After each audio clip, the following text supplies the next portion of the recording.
Hello everyone, welcome to my channel Savitri Sunita Vlogs. ನಾನು ಇದೇ ಮೊದಲ ಬಾರಿಗೆ ನನ್ನ ಗಂಡನ ಮನೆಯಿಂದ ಒಂದು ವಿಡಿಯೋನ ಹಾಕತ್ತೀನಿ. ಆ್ಯಕ್ಚುಲಿ ನಾನು ಜಾಸ್ತಿ ಸಂತಿ ಊರಿಗೆ ಹೋಗಲ್ಲ, ನನ್ನ ಗಂಡನ ಮನೆ ಸತ್ತಿ ಊರು, ಸೊ ಜಾಸ್ತಿ ಹೋಗಲ್ಲ. ಬಟ್ ಇವಾಗ ಹಬ್ಬ ಇತ್ತಲ್ಲ, ಸೊ ಹೀಗಾಗಿ ಮೊದಲನೇ ದೀಪಾವಳಿನ ಗಂಡನ ಮನೆಯಲ್ಲಿನೇ ಮಾಡೋಣ ಈ ಸಲ ಅಂತ ಹೇಳಿ ಅಂದ್ಕೊಂಡು ಹಬ್ಬದ ದಿನ ಸತ್ತಿ ಊರಿಗೆ ಹೋಗಿದ್ದೆ. ಸೊ ಮಹೇಶ್ ಕರೆಕ್ಟ್ ಬಂದಿದ್ದರು ಗುರ್ಲಾಪುರ್ಗೆ. ಸೊ ಅವ್ರು ಕರ್ಕೊಂಡು ನಮ್ಮನ್ನು ಬಂದರು. ಸಾಯಂಕಾಲ ಪೂಜೆ ಇತ್ತು ಮನೆಯಲ್ಲಿ, ಲಕ್ಷ್ಮೀ ಪೂಜೆ, ಆಮೇಲೆ ಕಾರ್ ಪೂಜೆ. ಮನೆಯಲ್ಲಿ ಕಾರು ಆಮೇಲೆ ಬೈಕ್ ಇದ್ದಾವೆ, ಸೊ ಅದ್ರ ಪೂಜೆ ಇತ್ತು. ಸೊ ಇಲ್ಲಿ ನಾನು ಮತ್ತು ನನ್ನ ಓರ್ಗಿತ್ತಿ ಅಕ್ಕ, ನಾನು ಅಕ್ಕ ಇಬ್ಬರು ಸೇರಿಕೊಂಡು ಲಕ್ಷ್ಮೀ ಪೂಜೆನ ಮಾಡೋದಕ್ಕೆ ರೆಡಿ ಮಾಡತ್ತೀವಿ. ಸೊ ಮೊದಲಿಗೆ ಎಲ್ಲನೂ ಡೆಕೋರೇಷನನ್ನು ಮಾಡಿ ಮುಗಿಸ್ಕೊಂಡು ಅದಾದಮೇಲೆ ಇಲ್ಲಿ ಪೂಜೆ ಮಾಡೋದಕ್ಕೆ ರೆಡಿ ಮಾಡ್ಕೊಂಡಿನಿ. ಸೊ ಅಕ್ಕ ಏನು ಹೇಳಿದ್ಲು, ನೀನೇ ಪೂಜೆ ಮಾಡು, ಚೆಂದ ಮಾಡ್ತೀಯಾ ಅಂತ ಹೇಳಿದರು. ಸೊ ಹೀಗಾಗಿ ನಾನೇ ಪೂಜೆ ಮಾಡೋದಕ್ಕೆ ಕುಂತ್ಕೊಂಡೆ. ಸೊ ಎಲ್ಲನೂ ಅಲ್ಲೇ ಎಲ್ಲ ತಂದು ಕೊಟ್ಟರು ನನಗೆ, ಏನೇನು ಬೇಕಲ್ಲ, ಏನೇನು ಐಟಮ್ಸ್ ಇದ್ದಾವೆ ಮನೆಯಲ್ಲಿ ಪೂಜೆ ಮಾಡೋದಕ್ಕಂಥೇಳಿ. ಸೊ ಎಲ್ಲನೂ ತಂದು ಕೊಟ್ಟರು. ಸೊ ನಾನು ಅಲ್ಲೇ ಕೂತ್ಕೊಂಡು ಎಲ್ಲನೂ ಪೂಜೆ ಮಾಡಿದೆ, ಡೆಕೋರೇಷನ್ ಮಾಡಿದ್ವಿ.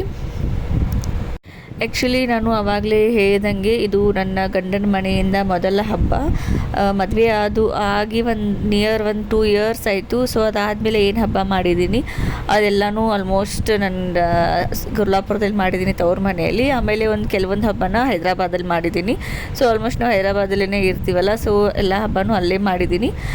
ಸೊ ಈ ಸಲ ದೀಪಾವಳಿ ಹಬ್ಬಕ್ಕೆ ತವ್ರ ಮನೆಯಲ್ಲಿದ್ದೆ. ಅಲ್ಲಿ ಪೂಜೆನ ಮುಗಿಸ್ಕೊಂಡು ನಾವು ಅಮಾವಾಸ್ಯೆ ದಿನ ಪೂಜೆ ಮಾಡಿದ್ವಿ. ಅದು ಒಂದು ವ್ಲಾಗನ್ನು ಹಾಕಿದ್ದೀನಿ ಆಲ್ರೆಡಿ, ತವ್ರ ಮನೆಯಲ್ಲಿ ಮಾಡಿರುವಂಥ ಹಬ್ಬನ. ಸೊ ಅವತ್ತು ನಾನು ಪೂಜೆಯನ್ನು ಮುಗಿಸ್ಕೊಂಡು ನೆಕ್ಸ್ಟ್ ಡೇ ಸತ್ತಿ ಊರಿಗೆ ಬಂದೆ. ಸೊ ಇಲ್ಲಿಯೂ ಈ ಸಲ ಹಬ್ಬ ಮಾಡೋಣ ಅಂತ ಹೇಳಿ ಪ್ರದಿತ್ಯನ ಕರ್ಕೊಂಡು. ಸೊ ಪ್ರದಿತ್ಯಂದು ಇದು ಆ್ಯಕ್ಚುಲಿ ಸೆಕೆಂಡ್ ದೀಪಾವಳಿ. ಫಸ್ಟ್ ದೀಪಾವಳಿಗೆ ಅವನಿನ್ನೂ ಸಣ್ಣವನಿದ್ದ, 2 ತಿಂಗಳೇ 3 ತಿಂಗಳಾಗಿತ್ತು ಅಷ್ಟೇ. ಬಟ್ ಇವಾಗ 1 ವರ್ಷದವನಾಗಿದ್ದಾನೆ, ಅವನಿಗೂ ಸ್ವಲ್ಪ ತಿಳಿತೈತಿ.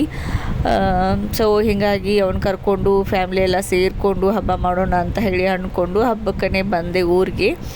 ಸೊ ಇಲ್ಲಿ ಪೂಜೆ ಮಾಡತ್ತೀವಿ.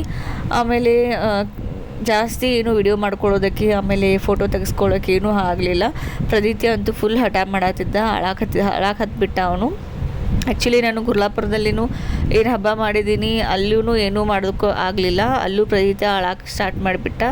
ಅದಕ್ಕೇನೋ ಒಟ್ಟು ಹಬ್ಬದ ದಿನವೇ ಅಳೋದಕ್ಕೆ ಸ್ಟಾರ್ಟ್ ಮಾಡ್ದೆ. ಅಲ್ಲೂ ಏನು ಅಷ್ಟೊಂದು ಫೋಟೋ ತಗೊಳ್ಳೋದಾಗಲಿ ವಿಡಿಯೋ ಮಾಡ್ಕೊಳ್ಳೋದಾಗಲಿ ಆಗಲಿಲ್ಲ. ಆಮೇಲೆ ಇಲ್ಲಾದ್ರೂ ಚೆನ್ನಾಗಿ ಸೆಲೆಬ್ರೇಷನ್ ಮಾಡೋಣ, ಫೋಟೋ ತಗೊಳ್ಳೋಣ, ವಿಡಿಯೋ ಮಾಡ್ಕೊಳ್ಳೋಣ ಅಂತಂದರೆ ಇಲ್ಲೂ ಬಿಡಲಿಲ್ಲ. ಇವತ್ತೇ ಬಂದಿದ್ವಿ, ಹಬ್ಬದ ದಿನವೇ ಬಂದಿದ್ವಿ ಮಾರ್ನಿಂಗ್ ಟೈಮಲ್ಲಿ. ಸೊ ಅವ್ನಿಗೆ ಅಡ್ಜಸ್ಟ್ ಆಗೋದು ಸ್ವಲ್ಪ ಕಷ್ಟ ಆಯ್ತಿಲ್ಲಿ. ಸೊ ಹೀಗಾಗಿ ಅವ್ನಿಗೆ ಅಡ್ಜಸ್ಟ್ ಆಗದೆ ಇರೋದಕ್ಕೇ ಅಳೋದಕ್ಕೆ ಸ್ಟಾರ್ಟ್ ಮಾಡಿದೆ, ಫುಲ್ ಹಠ ಮಾಡೋದಕ್ಕೆ ಸ್ಟಾರ್ಟ್ ಮಾಡಿದೆ. ಹೀಗಾಗಿ ಅಷ್ಟೊಂದೇನು ಫೋಟೋ ವಿಡಿಯೋಸು ಮಾಡ್ಕೊಳ್ಳೋದಕ್ಕಾಗಲಿಲ್ಲ. ಜಸ್ಟ್ ಪೂಜೆ ಮಾಡೋದಷ್ಟು ವಿಡಿಯೋಸ್ ಮಾಡಿಕೊಂಡೆ. ಆಮೇಲೆ ಮಂಗಳಾರತಿ ಟೈಮಲ್ಲಿ, ಪೂಜೆ ಮಾಡೋ ಟೈಮಲ್ಲಿ ಎಲ್ಲ ನಮ್ಮ ಓಣ್ಯಾಗಿರುವಂಥ ಎಲ್ಲ ಹೆಣ್ಮಕ್ಳನ್ನ ಕರೆದಿದ್ವಿ. ಆವಾಗ ವಿಡಿಯೋ ಮಾಡ್ಕೊಳ್ಬೇಕು ಅಂತ ಅಂದರೆ ಆವಾಗ ಪ್ರದಿತ್ಯ ಅಳಾತಿದ್ದ, ಅವನ್ನ ಕರ್ಕೊಂಡು ನಾನು ರೂಮಲ್ಲಿ ಇದ್ನಿ. ಸೊ ಅವಾಗೂ ವಿಡಿಯೋಸ್ ಎಲ್ಲ ಮಿಸ್ ಆಗಿಬಿಟ್ಟು. ಆಮೇಲೆ ಇಲ್ಲಿ ಕಾರ್ ಪೂಜೆ ಮಾಡಬೇಕಾದ್ರೆ ಅವಾಗಷ್ಟು ಹೋಗಿದ್ವಿ.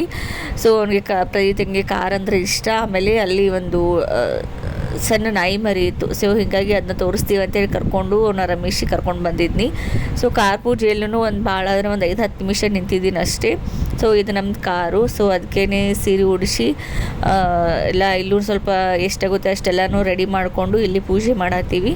ಆಮೇಲೆ ನಾವು ಮನೇಲಿ ಏನು ಮಾಡ್ತೀವಿ, ದೀಪಾವಳಿ ದಿನ ನಮ್ಮ ಮನೆಯಲ್ಲಿ ಹೆಣ್ಮಕ್ಳಿದಾರಲ್ಲ, ಸೊ ಸಮ್ಮು ಆಮೇಲೆ ಗಂಗಾ ಇಬ್ಬರು ನನ್ನ ಓರಿಗಿತ್ತಿ ಮಕ್ಕಳು ಇವರು. ಸೊ ಅವ್ರಿಗೇ ಉಡಿ ತುಂಬ್ತೀವಿ, 2 ಜನ ಹುಡುಗರಿಗೇ ಉಡಿ ತುಂಬ್ತೀವಿ. ಸೊ ಅವರೇ ಇದ್ರ ಮನೆಯಲ್ಲಿ ಅವ್ರಿಗೇ ಮುತ್ತೈದೆಯರು ಅಂತ ಹೇಳಿ, ಬಾಲ ಮುತ್ತೈದೆಯರು ಅಂತ ಹೇಳಿ ಅವ್ರಿಗೇ ಉಡಿ ತುಂಬಿದ್ವಿ. ಸೊ ಇದಾಗಿತ್ತು ನನ್ನ ಗಂಡನ ಮನೆಯಲ್ಲಿರುವಂತಹ ಮೊದಲ ವರ್ಷದ ದೀಪಾವಳಿ ಹಬ್ಬದ ಒಂದು ವ್ಲಾಗ್. ಜಾಸ್ತಿ ಏನು ಶೂಟ್ ಮಾಡಿಲ್ಲ. So thank you so much for watching my YouTube channel. Thank you.